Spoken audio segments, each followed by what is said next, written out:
পর্যন্ত প্রতিটি মসজিদ থেকে সেজদার ইবাদত করার জন্য এই কথা দিয়েই ডাকাডাকি করা হয়। কোনো শিক্ষিত সাহাবী না, খেজুর বাগানে কাজ করে শ্রমিক কৃষক সাহাবী।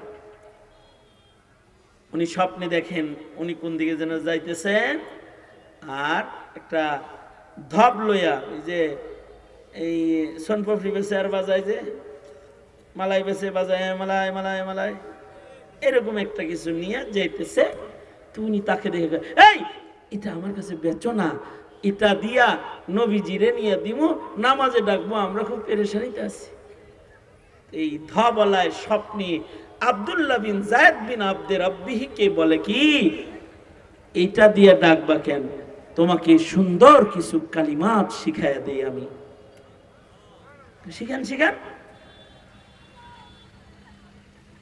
4 বার বলবা আল্লাহু আকবার আল্লাহু আকবার, এরপরে 2 বার বলবা আশহাদু আল্লা ইলাহা ইল্লাল্লাহ, এরপরে 2 বার বলবা আশহাদু আন্না মুহাম্মাদার রাসূলুল্লাহ, এরপরে 2 বার বলবা হাইয়া আলাস সালাহ, এরপরে 2 বার বলবা হাইয়া আলাল ফালাহ, এরপরে বলবা আল্লাহু আকবার লা ইলাহা ইল্লাল্লাহ।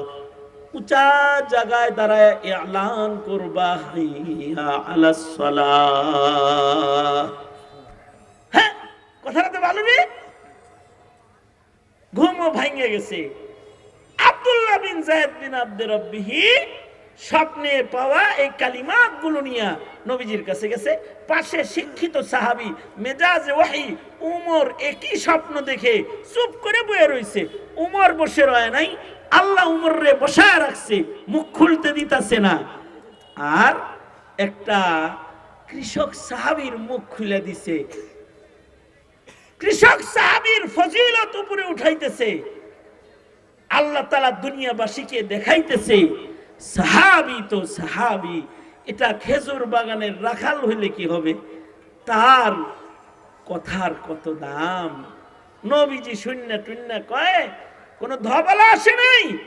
স্বপ্নে যারা দেখছ এই আল্লাহর ফিরিস্তা তোমারে আজান শিখাইতে আইছিল।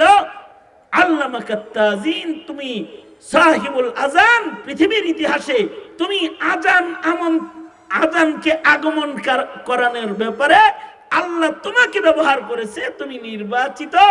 বেলালকে ডাকো, তার গলার আওয়াজ উঁচু, 5 বেলা বেলাল আজান দিবে। শুধু 5 বেলা বেলাল আজান দিবে না, আমার এই সাহাবীর দেখা স্বপ্নের আজান, এইটা স্বপ্ন নয়, রুইয়াতুকা সাদিকান সালিহান, তার স্বপ্নটা ওহীর মতন, এটা সত্য।